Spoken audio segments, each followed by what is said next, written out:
Bonjour, nous sommes le mardi 6 février 2024 et aujourd'hui je vais vous parler de clavier, quelle est la différence entre un clavier mécanique et à membrane et vous présenter quelques modèles dans un bon tarif rapport qualité-prix. Alors si vous êtes à la recherche d'un clavier, vous avez probablement entendu parler des claviers mécaniques ou claviers à membrane. Si vous vous intéressez et cherchez quel est le meilleur clavier pour le gaming. Mais quelle est la différence entre les deux? Alors, les avantages du clavier mécanique.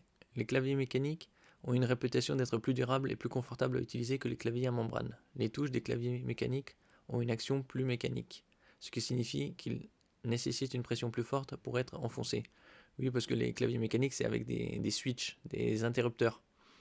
Alors que les membranes, c'est sur un coussinet en caoutchouc. Cela peut prendre un peu de temps pour s'habituer, mais cela permet une plus grande précision et une meilleure vitesse de frappe à long terme. De plus, chaque touche du clavier mécanique a son propre interrupteur, ce qui signifie qu'il n'y a pas de fondu entre les touches voisines. Cela peut être important pour les jeux où une pression légère différente sur une touche peut avoir des conséquences significatives. Voilà, les avantages du clavier membrane, c'est les claviers le plus répandu, c'est avec des coussinets en caoutchouc et sa durabilité est bien moindre. Les claviers à membrane sont généralement moins chers que les claviers mécaniques et ont une durée de vie plus longue euh, pour les mécaniques. Ils sont également moins bruyants et peuvent être plus faciles à nettoyer. Les claviers à membrane sont généralement considérés comme plus confortables pour les personnes qui tapent beaucoup, car elles nécessitent une pression moins importante pour être enfoncées. De plus, les claviers à membrane sont habituellement plus compacts et légers, ce qui les rend plus faciles à transporter. Ils sont aussi moins susceptibles de se bloquer avec la saleté et les débris. Quelle est la différence entre un clavier mécanique et à membrane? En général, les claviers mécaniques sont considérés comme étant supérieurs aux claviers à membrane car ils sont plus durables, plus précis, plus confortables à utiliser. Cependant, les claviers à membrane sont habituellement moins chers, moins bruyants et plus simples à nettoyer. On verra que c'est pas toujours qu'il y a différents types de claviers avec différents types de switch et donc ça nécessite cette vidéo pour que je vous explique. La meilleure façon de décider quel type de clavier est le mieux pour vous est de les essayer tous les deux et de voir ce qui convient le mieux. Il y a des claviers à membrane, c'est les plus répandus, les claviers mécaniques et il y a les claviers semi-mécaniques qui combinent les deux. Alors, avantages mécaniques, sensation de clic, différents types de switch, réactivité, facile à entretenir, durée de vie importante. Alors que les membranes, c'est peu cher, c'est bon marché, c'est relativement silencieux, plus compact, très peu de résistance. Alors, les inconvénients du mécanique, c'est plus cher, ça peut être bruyant selon les switches. Et pour les membranes, c'est moins réactif, durée de vie limitée, mais en progression, plus difficile à entretenir.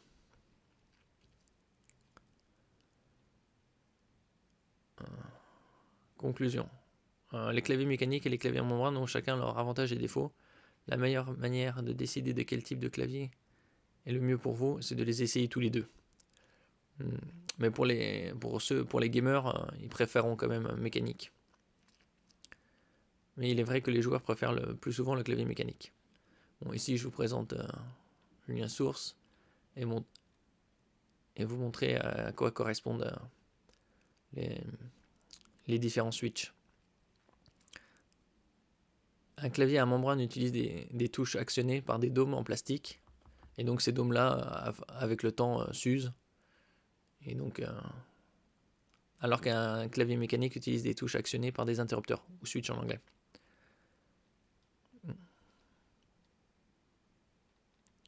Voilà. Ici, il y a les switches, les trois les plus répandus.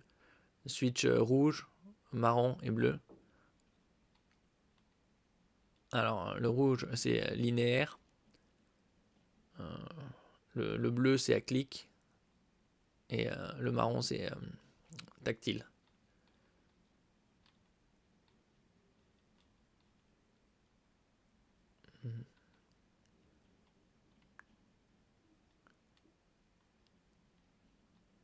Un clavier à membrane a un fonctionnement beaucoup plus simple. Des fines couches en métal se situent au-dessus du circuit imprimé, c'est la pression lors que vous appuyez sur une touche qui va descendre le dôme en plastique pour faire entrer en contact les couches en métal avec le circuit imprimé, voir schéma ci-dessous. Vous voyez, ça c'est la membrane, top de la membrane. Et quand vous appuyez sur cette membrane, elle fait contact avec le circuit imprimé.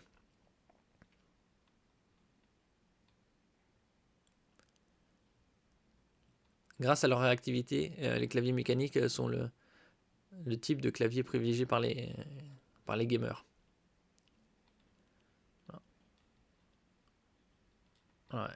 Ici, alors, pourquoi acheter un clavier mécanique? De manière générale, les claviers mécaniques offrent de meilleures sensations de touche que le clavier à membrane.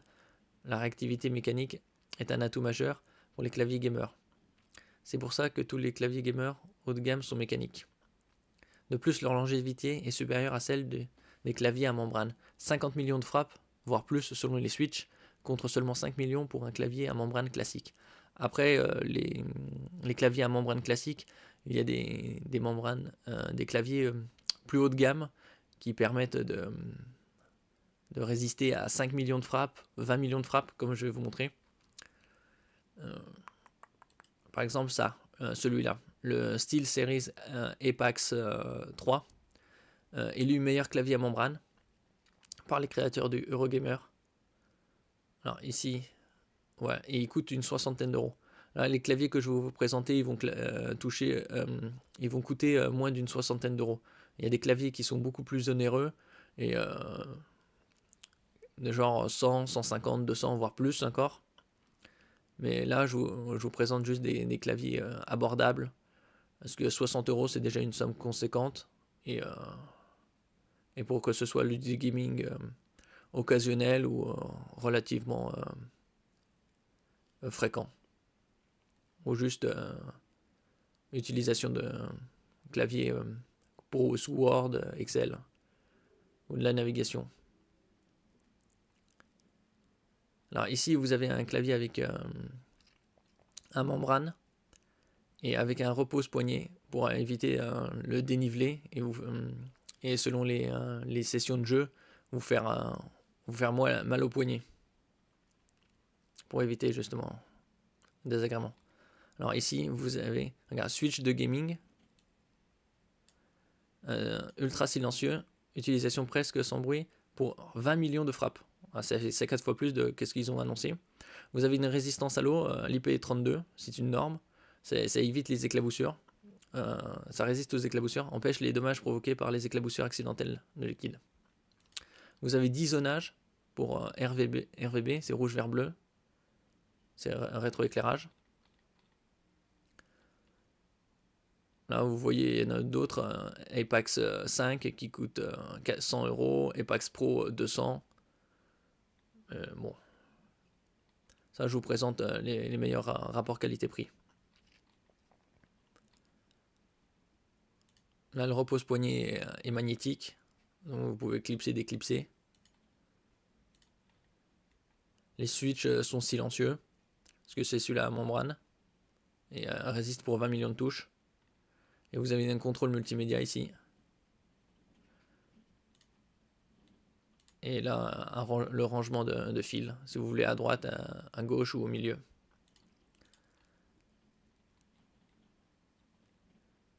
Bon, ça c'est celui-là. C'est le meilleur clavier à membrane. Pour une soixantaine d'euros. Après, on repasse sur les explications. C'est quoi un clavier semi-mécanique?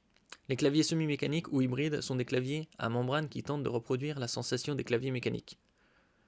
Il n'y a pas vraiment de design typique de clavier semi-mécanique. Cela va dépendre du constructeur du clavier et de la manière dont il va modifier un clavier à membrane pour le faire ressembler à un clavier mécanique. Alors celui-là, je vais vous le présenter. Voilà un type de clavier semi-mécanique pour une soixantaine d'euros également. Tous les claviers que je vous présente sont en AZERTY, mode clavier français évidemment. Et voilà. Celui-là, vous avez le repose-poignet à gauche et le type semi-mécanique. C'est-à-dire, ça la combine, c'est à mi-chemin entre membrane et mécanique. Ça combine les deux. Ici, vous voyez les frappes en direct 60 millions. Donc, c'est quand même du haut de gamme. Et le pas de l'enfoncement de la touche, c'est 1,5 mm, à plus ou moins 6 mm.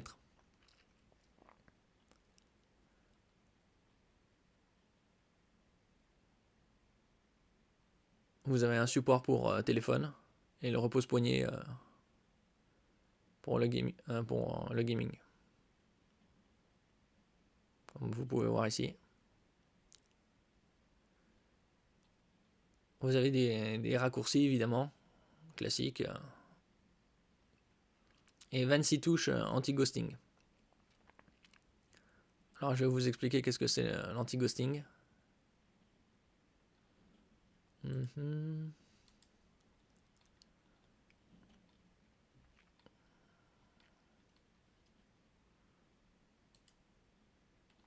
Ah, ici.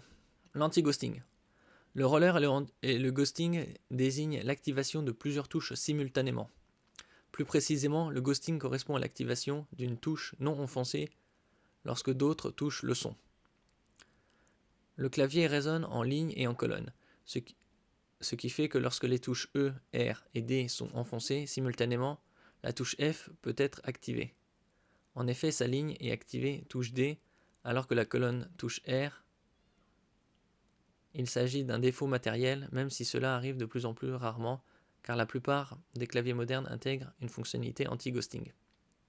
Alors, je vais vous montrer anti-ghosting ici, ça va être plus parlant. Clavier anti-ghosting, qu'est-ce que c'est? Si vous jouez sur des claviers standards, il vous est sans doute arrivé de ne pas réussir à effectuer des actions en appuyant simultanément sur plusieurs touches. C'est ce que l'on appelle le ghosting. Autrement dit, le contrôleur du clavier n'est pas capable d'interpréter l'appui sur plusieurs touches en même temps. C'est pour pallier ce problème que l'anti-ghosting a été développé. Alors, l'origine du ghosting, il faut savoir que les contacts situés sur chaque touche ne sont pas pris en compte individuellement, mais plutôt dans leur configuration de commutation suivant une matrice formée de lignes et de colonnes. Voir le schéma. Chaque carré formant alors un bloc en vert sur l'image. Enfin, le contrôleur cerveau électronique du clavier interprète, lui, l'appui sur une touche grâce à l'interconnexion des lignes et colonnes. Par exemple, si on appuie sur la touche E, ici, le contrôleur identifie la touche en analysant la ligne et la colonne. Ci-dessous, ligne 2, colonne 3, égale à la lettre E. Là, c'est la ligne 2, colonne 3. Ce système est simple, fiable et peu coûteux à fabriquer, mais il est aussi à l'origine du ghosting. En appuyant simultanément sur les touches Z et G, il n'y a aucun problème puisque le contrôleur identifie facilement les coordonnées des deux touches, ligne 2 plus colonne 2 pour Z et ligne 3 plus colonne 5 pour G. En revanche, si on appuie simultanément sur les touches Z, S, D, le contrôleur n'aura pas de mal à identifier les touches Z et S, ligne 2, colonne 2, ligne 3, colonne 2, mais il ne saura pas si c'est la touche D ou E qui est appuyée, car cette dernière appartient au même bloc. Voilà, ici.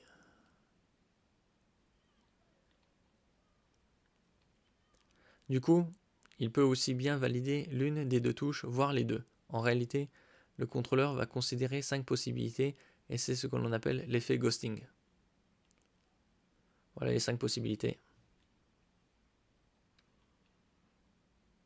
Pour les joueurs, la solution est de redéfinir les raccourcis pour éviter que les touches sélectionnées soient sur le même bloc, mais ce n'est pas toujours très ergonomique dans le sens où les touches peuvent être trop espacées les unes des autres.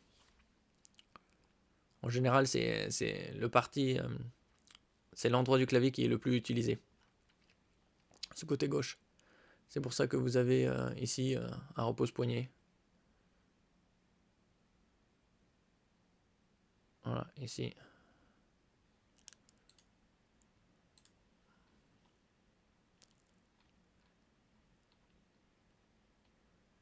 L'anti-ghosting. Les claviers anti-ghosting proposent donc une matrice plus complexe qui peut être étendu sur tout le clavier ou une partie comme les touches dédiées au déplacement Z plus Q plus S plus D et les touches spéciales comme Alt, Ctrl et majuscule. Évidemment, ce type de clavier demande un développement plus spécifique de la matrice, ce qui explique aussi leur prix un peu plus élevé. Dès lors, la solution est d'opter pour un clavier intégrant ce type de technologie comme le Keys Rubidium ou Keys Carbon V2 de G Lab. Ainsi équipé, vous n'aurez pas de soucis en appuyant simultanément sur plusieurs touches, ce qui vous permettra d'être plus efficace dans les différents jeux.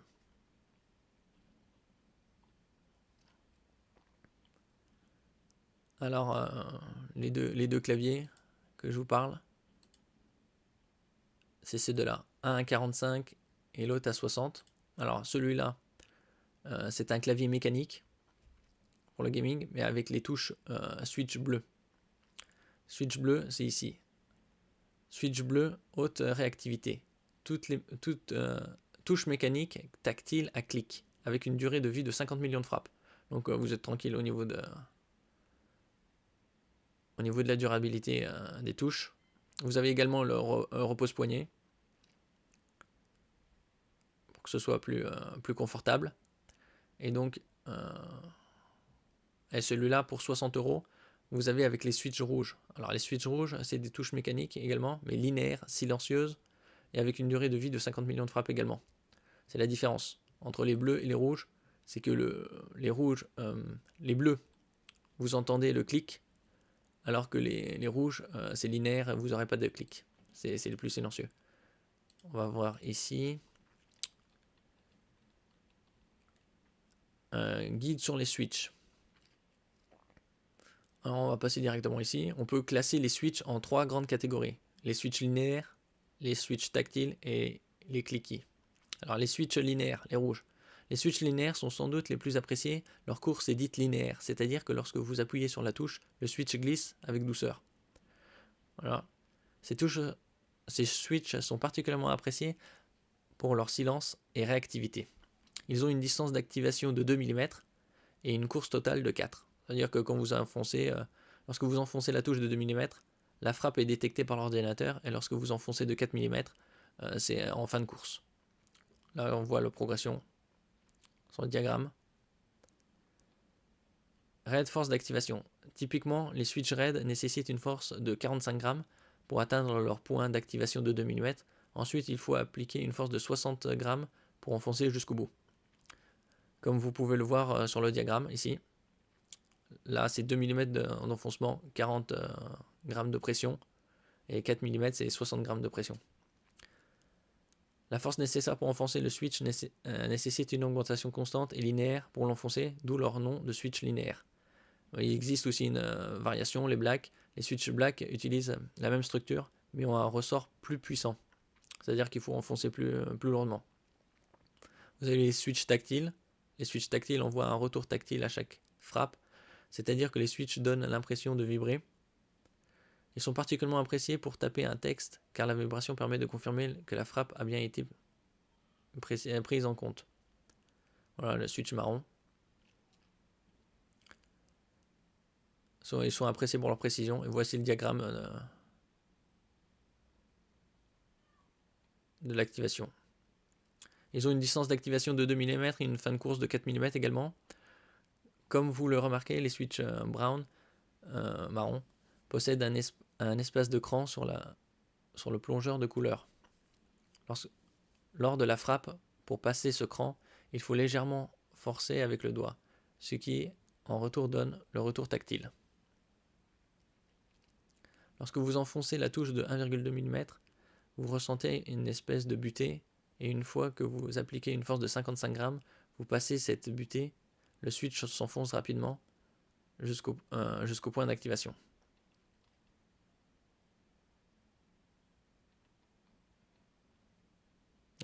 C'est les switches, c'est l'avantage, il y a la résistance. Alors les switches clicky émettent un cliquetis sonore à chaque activation. Celui-là que je vous ai présenté, c'est celui-là, avec les bleus. Donc si ça vous dérange, si vous cherchez un clavier avec un mécanique avec un cliquetis d'activation, c'est celui-là.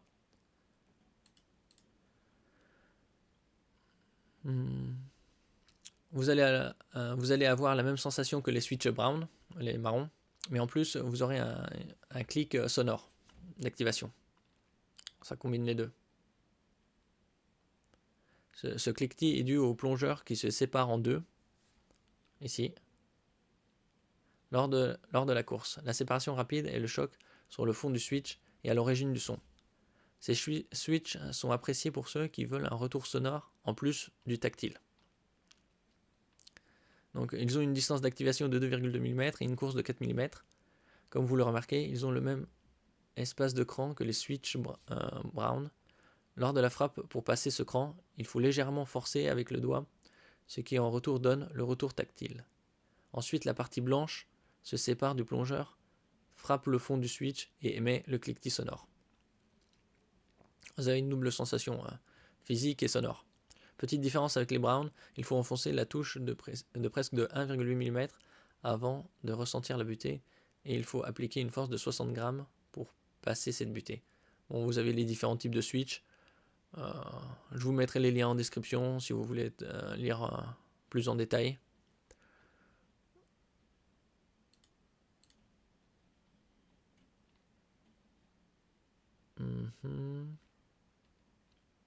Bon, ici c'est un bon récapitulatif des interrupteurs ou switch avec les différents types, tactile, linéaire et des différentes marques. Avec la distance d'activation 2 mm jusqu'à la plus courte 1,5 et force d'action et force maximale. Bon, revenons au comparatif. Celui-là, c'est un membrane, mais avec une bonne résistance, puisque vous avez 20 millions de frappes, et il est silencieux. C'est l'avantage par rapport aux mécaniques. Mais vous avez des mécaniques, des semi-mécaniques, qui combinent les deux, et une résistance de 60 millions de frappes. Et vous avez également 25 touches anti-ghosting, contiennent presque toutes les touches les plus utilisées dans le gaming. Et tout ça pour une soixantaine d'euros. Vous avez également le clavier mécanique avec les switches bleus, c'est-à-dire les switches qui font un cliquetis, si vous cherchez ce genre de clavier. Ou si vous voulez un clavier silencieux, celui-là il a 45 et avec les switches rouges, vous aurez également 50 millions de frappes, mais vous aurez l'avantage que ce soit silencieux avec la résistance.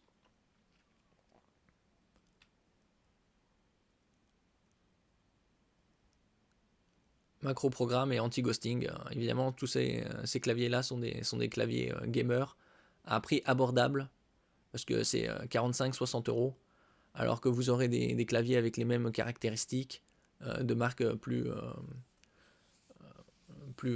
haut de gamme, mais la différence ne sera pas significativement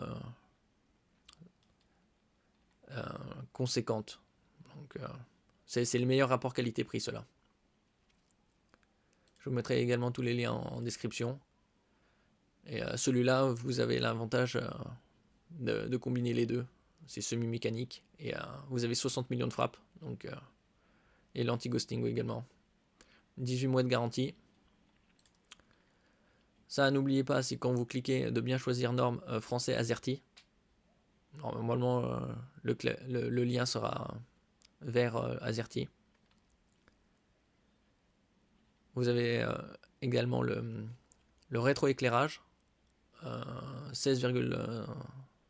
plus de 16 millions de couleurs sur les 4 proposés.